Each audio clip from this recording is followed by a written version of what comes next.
Good morning, Internet. My name is Kyle, and today we're going to talk about speed. In case you've been living under a rock, Bugatti recently set the production car top speed record. Again. They've been locked in a battle for supremacy since they came out of hiding in 2005 and blew everyone's mind with the 253 mile per hour Veyron. 2 years later, they were edged out by SSC with the Ultimate Aero, which managed 256 miles per hour. Bugatti, of course, then said nay nay with the Veyron Super Sport at 267 miles per hour in 2010. 7 years later, Koenigsegg took the record with the Agera RS at 277 miles an hour. This brings us to today and the 304 mile per hour Bugatti Chiron 300 Plus, a 1600 horsepower, $5 million supercar. Now, Bugatti has a long-standing history of producing world-class sports cars, but the one thing that's been a thorn in their performance side in recent years is weight. The Chiron weighs in at 4,400 pounds, and in a world of 3,000-pound McLarens, it's an absolute porker. At 1,400 pounds heavier than a McLaren, the Chiron has nearly 50% more weight to lug around. So why is it faster than everything else? How did they do it? To find out, let's look at the mechanics of top speed. There are two types of top speed in the automotive world: gear limited and aerodynamic limited. Gear limited top speed is when the car's engine hits its red line in top gear, but it still has power to accelerate. In this case, if the car had another gear, it could go faster, but it doesn't, so it can't. That's why it's called gear limited, because the transmission is holding the car back and not the engine. The type we're going to look at today is the other kind, aerodynamic top speed. This is the fastest speed a car can possibly go, when the engine's power just isn't enough to push through the air any faster. Now, when a car is at top speed, that's a very special condition called steady state. The engine is giving everything it's got, but the car's speed is no longer changing anymore. Its velocity is constant. Let's look at Newton's second law. Force equals mass times acceleration. This law describes how objects move in space, and it's true for all objects in the universe, all of the time. That's why we call it a law.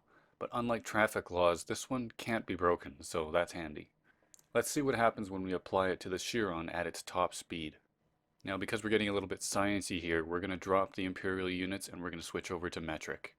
M is the mass of the car, so for the Chiron, 4,400 pounds, that works out to 1,978 kilograms.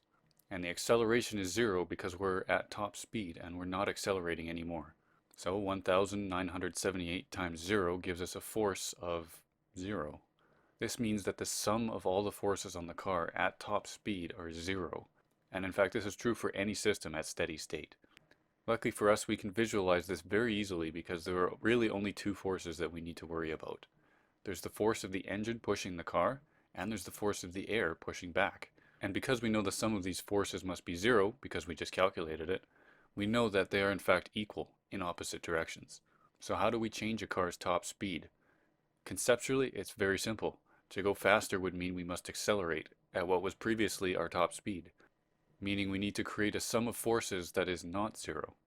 Since all we have to work with are two forces, then those are the only two things that we can change. So if you want to go faster, your options are either A, add more power, or B, reduce aerodynamic drag. Pretty simple, isn't it? But we've glossed over one very interesting detail that many people get wrong: weight. Let's go back to our pal Isaac Newton. Our mass times acceleration needs to be zero because we've established that that's what happens when you're at top speed. We also established that acceleration is zero as well. So what about the mass? What if the car only weighed, say, 1,000 kilograms? Surely it would go faster because it's lighter, right? Nope.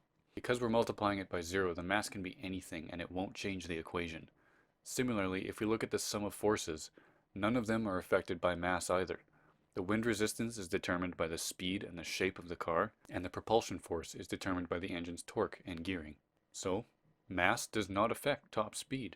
That's why the fastest production car in the world weighs nearly 2 tons. It just doesn't matter. Well, sort of. While mass doesn't affect the theoretical top speed, it does affect acceleration. See, if we hold the force as constant, that's the power of the engine, and we raise up the mass, the acceleration must decrease in order for the equation to remain balanced. So although a heavy car won't have a different top speed than a light one, it will take longer to get there, which means you need a longer road. And that's where the trouble lies. In today's world, producing massive power is easy. You just add a little displacement here, a little bit of boost there, It's gotten to the point where cars are going so fast that we're running out of roads long enough and smooth enough to actually max them out. The track Bugatti used to go 304 miles per hour is 8.7 kilometers long. I wasn't able to find out how much of that track they used, but at 304 miles per hour, the car is traveling 446 feet every second, so I'm willing to bet they used pretty much all of it. Well, now you're an expert on speed.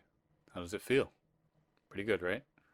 Why don't you put that knowledge to use and let me know down in the comments if you think anyone is going to top Bugatti's record. That's all for today. Thanks for watching.